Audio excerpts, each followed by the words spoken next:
రాష్ట్ర ఎన్నికల ప్రధాన అధికారి రజత్ కుమార్ నిజామాబాద్ చేరుకున్నారు. పాలిటెక్నిక్ కళాశాల మైదానంలో ఏర్పాటు చేసినటువంటి హెలిప్యాడ్ వద్దకు కొద్దిసేపటి క్రితం ఆయన చేరుకున్నారు. అక్కడే డీఏజీ స్టీఫెన్ రవీంద్ర, అట్లాగే పోలీస్ కమిషనర్ కార్తికేయ, జిల్లా కలెక్టర్ ఎంఆర్ఎం రావుతో అక్కడే చర్చిస్తున్నారు. అక్కడ నుంచి నేరుగా నిఖిల్ సాయి హోటల్, ఒక ప్రైవేట్ హోటల్కి చేరుకుంటారు. అక్కడ 185 మంది ప్రధాన పార్టీ ఇండిపెండెంట్ ప్లస్ ప్రధాన పార్టీ అభ్యర్థులు 185 మంది అభ్యర్థులతో అవగాహన కార్యక్రమాన్ని ఏర్పాటు చేశారు. గుర్తులకు సంబంధించి, ఈవీఎంలకు సంబంధించి అక్కడ అభ్యర్థులకు అవగాహన కల్పించేటువంటి ప్రయత్నం చేస్తారు. అక్కడ రజత్ కుమార్ ఆ కార్యక్రమంలో పాల్గొంటారు. అక్కడ నుంచి నేరుగా ఎక్కడైతే ఈవీఎంలో ప్రస్తుతం స్టోర్ చేసి ఉన్నారో, ఎక్కడైతే పరిశీలన కొనసాగుతుందో అక్కడ విజయలక్ష్మి గార్డెన్స్ లోకి వెళ్తారు. అక్కడ ఈవీఎంల పరిశీలనను ఆయన దగ్గరుండి పర్యవేక్షిస్తారు. అవసరమైతే అధికారులకు అవసరం ఉన్నటువంటి సూచనలు, సలహాలు కూడా ఇచ్చేటువంటి అవకాశం ఉంది. మరోపక్క ఈ యొక్క ఈవీఎంల పరిశీలన అనంతరం ఆయన జిల్లా స్థాయి రిటర్నింగ్ అధికారులు, అట్లాగే ప్రొసీడింగ్ అధికారులతో అవగాహన కార్యక్రమాన్ని కూడా ఏర్పాటు చేశారు. దాని అనంతరం ఆఫ్టర్ లంచ్ తర్వాత జిల్లా కలెక్టర్ పాటు జిల్లా స్థాయి అధికారులందరితోనూ కూడా ఆయన ఒక రివ్యూ సమావేశాన్ని ఏర్పాటు చేసినట్టుగా తెలుస్తుంది.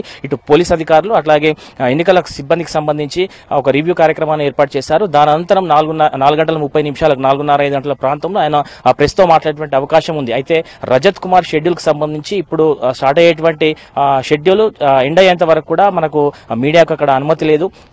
అంటే రైతుల ఆందోళన నేపథ్యంలో ఈ సమాచారం ఎట్లాంటి ఏ రకంగా కూడా స్ప్రెడ్ కావద్దనేటువంటి ఉద్దేశంతో మీడియాను అలో చేయట్లేదని ఇప్పటికే జిల్లాధికారులు చెప్తున్నారు. మొత్తం మీద రజత్ కుమార్ షెడ్యూల్. చెప్పండి సుమలత. ఓకే, అయితే ఎన్నిక వాయిదా వేయాలని రైతులు చాలా రోజుల నుంచి కోరుతున్నారు కదా రజని, ఎన్నిక వాయిదా వేయాలని రైతులు కోరుతున్నారు కదా, వాళ్ళేమైనా ఇవాళ రజత్ ని కలిసే ఛాన్స్ ఉందా?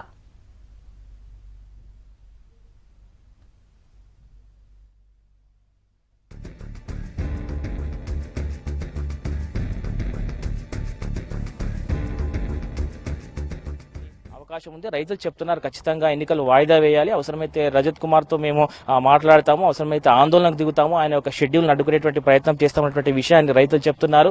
రైతులు మాత్రం తమకు ఇంకా సింబల్స్ కేటాయించలేదు, ఇంత హడావిడిగా ఇంత ఆగమేఘాల మీద ఎన్నికలు పెడితే తమకు ప్రచారం చేసుకునేటువంటి అవకాశం కూడా లేదు, కాబట్టి ఖచ్చితంగా ఎన్నికలు వాయిదా వేయాలనేటువంటి విషయాన్ని వీరంతా రైతులు చెప్తున్నటువంటి పరిస్థితి కనిపిస్తుంది సుమలత. అయితే రజని, ఫస్ట్ టైం M3 ఈవీఎంలు వాడుతున్నారు కదా, దీని గురించి అధికారులు ఏమంటున్నారు?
ఎన్నికకు సంబంధించి దేశవ్యాప్తంగా కూడా ఇది ఒక చర్చనీయాంశంగా మారింది. దేశంలో మొదటిసారి M3 రకం ఈవీఎంలను వాడుతున్నటువంటి తరుణంలో అధికారులు కూడా పెద్ద ఎత్తున ఏర్పాట్లు కొనసాగిస్తున్నారు. దాదాపు M3 రకం ఈవీఎంలు బెంగళూరు ECIL నుంచి తెప్పించడం జరిగింది. ఈ యొక్క ఈవీఎంల ఏర్పాట్లకు సంబంధించి దాదాపు ECIL కి సంబంధించి 750 మంది ఇంజనీర్లు, యువ ఇంజనీర్ల బృందం కూడా నిజామాబాద్ కు చేరుకుంది. గత 2 రోజులుగా వారంతా కూడా ఈవీఎంల మీద పూర్తి స్థాయిలో కసరత్తు కొనసాగిస్తున్నారు.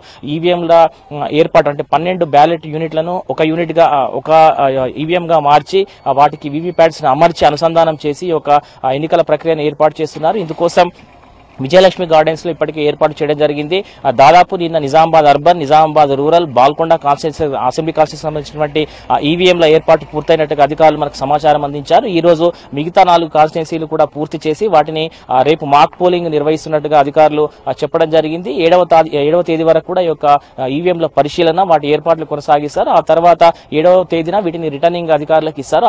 అట్లాగే 10వ తేదీన ఈ యొక్క ఎన్నికల సిబ్బంది అంటే పోలింగ్ బూతుల వారీగా ఈ యొక్క ఈవీఎంలను పంపిస్తారు. ఇక M3 రకం రకం ఈవీఎంస్ ఏర్పాటుకు సంబంధించి సాధారణంగా ఇది 40 నుంచి 45 రోజుల సమయం తీసుకుంటుంది. కానీ పెద్ద మొత్తంలో ఇంజనీర్లు ఇక్కడికి చేరుకోవడంతో వీటిని 3-4 రోజులనే కంప్లీట్ చేసే దిశగా ఈ యొక్క అధికారులు కసరత్తులు చేస్తున్నారు. ఇందుకు అనుగుణంగానే ఆగమేఘాల మీద చాలా హడావిడిగా చాలా స్పీడ్ గా ఈ యొక్క ఏర్పాట్లు పూర్తి చేస్తున్నారని కూడా మనం చెప్పొచ్చు. అయితే దేశవ్యాప్తంగా మొదటిసారి M3 రకం ఈవీఎంలు వాడటం మన భారతదేశ చరిత్రలో ఇది మొదటిసారి చెప్పుకోవచ్చు. పెద్ద మొత్తంలో అభ్యర్థులు ఉన్నటువంటి నేపథ్యంలో ఒకే ఈవీఎంలో అత్యధిక సంఖ్యలో అభ్యర్థుల గుర్తులు ఉండేలాగా ఈ యొక్క M3 రకం ఈవీఎంలను వాడుతున్నట్టుగా అధికారులు చెప్తున్నారు. అయితే ఏర్పాట్లు కాస్త గందరగోళానికి దారితీస్తున్నాయని చెప్పొచ్చు. అంటే పూర్తి స్థాయిలో సింబల్స్ ఇంకా రాలేదన్నటువంటి విషయాన్ని అభ్యర్థులు చెప్తున్నారు. ముఖ్యంగా రైతు అభ్యర్థులు అయితే తమకు ఇంకా గుర్తులు కేటాయించలేదు. తమ గుర్తులు చెప్తున్నారు కానీ గుర్తుల యొక్క సింబల్స్ ఏవైతున్నాయో మాకు చూపించట్లేదు, మాకు అసలు ప్రచారం చేసుకోవడానికి కూడా ఇబ్బందికరంగా మారింది అనేటువంటి విషయాన్ని చెప్తున్నారు. కొంతమంది అయితే అసలు గుర్తులకు సంబంధించి ఎన్నికలకు సంబంధించి అసలు మాకు ఎట్లాంటి సమాచారం ఇవ్వట్లేటువంటి విషయాన్ని రైతు అభ్యర్థులు ప్రధానంగా చెప్తున్నారు. ఇక ఈ రోజు రైతులు ఆందోళన చేసేటువంటి పరిస్థితి కూడా కనిపిస్తుంది. ఖచ్చితంగా తామంతా ఆందోళన చేస్తాము, అవసరమైతే ఈ యొక్క రజత్ కుమార్ షెడ్యూల్ ఏదైతుందో దాన్ని అడ్డుకునేటువంటి ప్రయత్నం కూడా చేసేటువంటి విషయాన్ని రైతులు చెప్తున్నటువంటి పరిస్థితి అయితే మనకు కనిపిస్తుంది. సుమలత.